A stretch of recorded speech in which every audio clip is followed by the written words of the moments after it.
There hasn't been an assembly called since Odysseus left for Troy. Who calls us together now? I called the assembly. Well, Telemachus, I approve of your courage. But why did you bring us here? Ithacans, hear me. If a man steals another man's goods, we call him a thief and cut off his hand. But there have been 100 suitors in my house for 7 long years now, stealing our goats and cattle, our fat sheep, and our wine, to feast themselves on, while they pester my mother for her hand in marriage. You all know this is wrong, yet you let them get away with it. Telemachus, what bold words! But we are not to blame. It is your own mother who leads us on, but refuses to choose a husband from among us. The clever woman stalls us with her tricks. Listen, I'll give you an example. She stretched a warp all across her broad loom and told us it was to be a fine shroud for her husband's father, Laertes. She could not marry, she said, until she had completed it, for it would bring shame on her if she should die and not go and had no shroud to cover him. We agreed, and she wove all day at her loom for 3 long years. But at night by candlelight, she would unpick her work. Finally, we discovered the trick, and with the help of one of her maids. Now we'll stay and eat our fill, until she chooses one of us to marry. If you value your estate, you should order her to choose. Antinous, can I banish against her the will of the mother who bore me and took care of me, make an enemy of her father, and bring the Furies down on my head? Never. But if you are capable of shame, you should leave my hall and take your dinners elsewhere. Consume your own flocks, or you may face the wrath of Zeus. A sign of doom! Odysseus will not be long gone, and he brings bloody slaughter for these suitors. Quiet, old man. Not all birds are omens, and you'll only make trouble for the boy if you encourage him with your babbling. We fear no one, least of all you, Telemachus. If you want to be rid of us, tell your mother to marry. Eurymachus, I've made my appeals, and now I'm done with arguing. But Ithacans, lend me a fast ship and a crew of 20 men to take me to sandy Pylos, then to Sparta to seek word of my father. Maybe I will hear news of him from those who were at Troy. If they can tell me he is dead, I'll raise a tomb for him, give him funeral rites, and tell my mother to take a new husband. Hear me, Ithacans. Have you all forgotten the kindness and wisdom with which Odysseus ruled? Will you let his family suffer now? I find the suitors less revolting. At least they stake their lives when they pillage in the house of Odysseus. But what sickens me is to see all the rest of you sitting by, not a hand raised against them. Mentor, what mischief are you raking up? Should we spill blood over a few dinners? And what if Odysseus did return? He couldn't fight all these suitors. He'd be killed and never enjoy his homecoming. It's madness to talk of fighting in either case. Now let's all go about our business. Mentor can help Telemachus on his journey, if in fact the boy has the heart to set out to sea.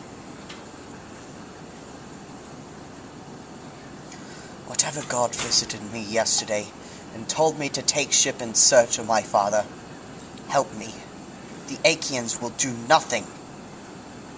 Never fear. I sailed beside your father in the old days, and I'll find you a ship and help you sail her.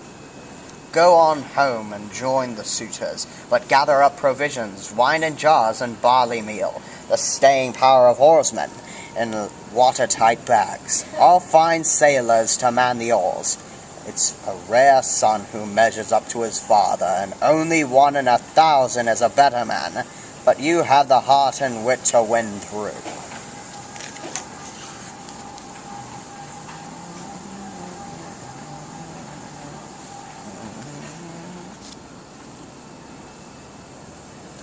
Don't be shy. Speak plainly to Nestor, and he will tell you the truth.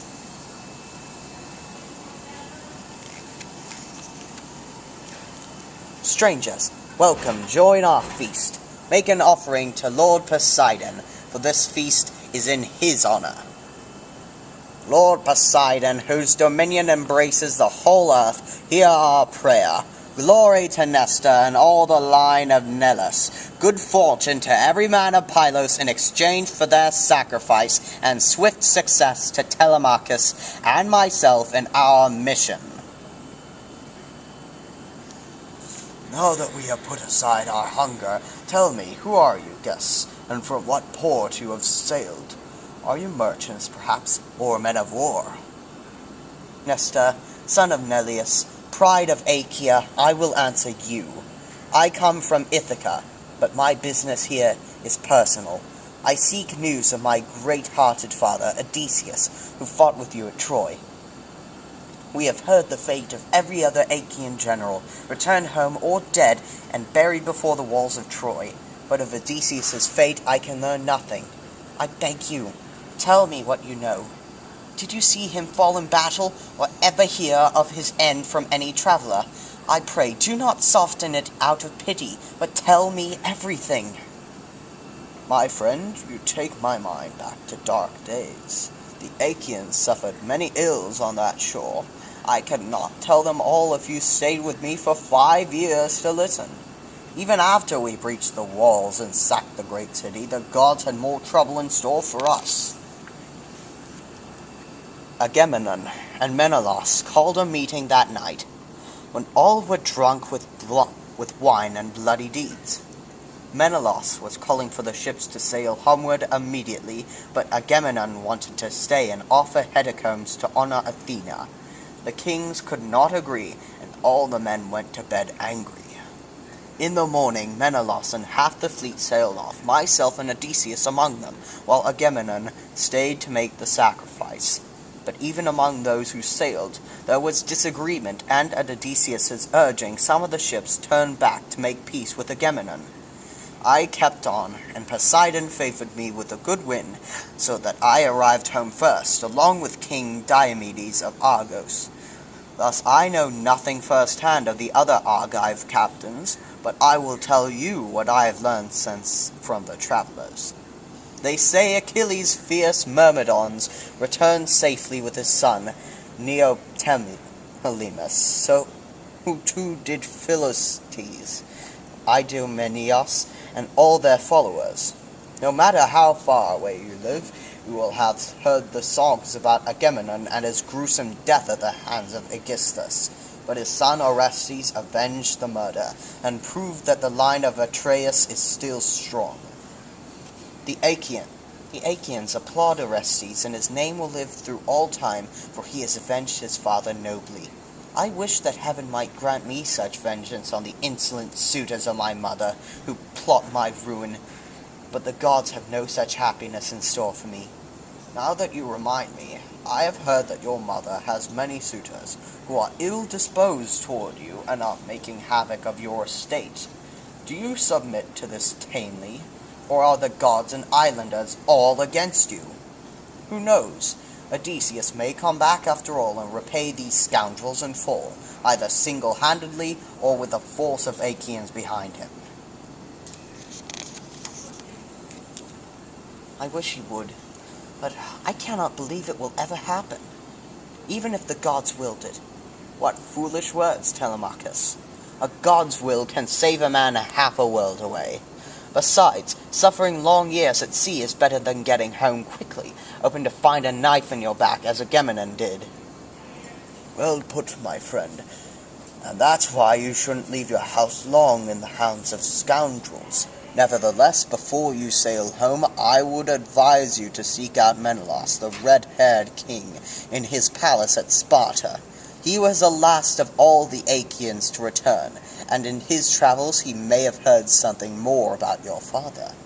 Sail there tomorrow, or if you'd like, I'll lend you a chariot to make the journey by land, and one of my sons will go with you as a guide. Good advice. Let's slice the bull's tongues, make our offerings, and be off to our ship to rest. Gods forbid that the son of my old friend should sleep on the decks of a ship, when I have good warm beds of sheepskins, blankets, and deep-piled rugs. You must be guests in my hall. Well said, sir. Telemachus should do as you ask, but I must go back to give orders and reassure the crew. They're all as young as Telemachus here, unused to the hardships of sailing. Send Telemachus on his way in a chariot with swift horses, and one of your sons for company. My friend, I have no fears for you. If at such a young age you're so favored by the gods, why that can only have been Athena, Zeus's grey-eyed daughter, who always favored your father in battle. O lady, hear me. Grant fame and good fortune to my wife and sons, a noble heifer, 1 year old, that no man has ever yoken or driven, will be yours in sacrifice. I'll sheath her horns in gold and offer her up to you.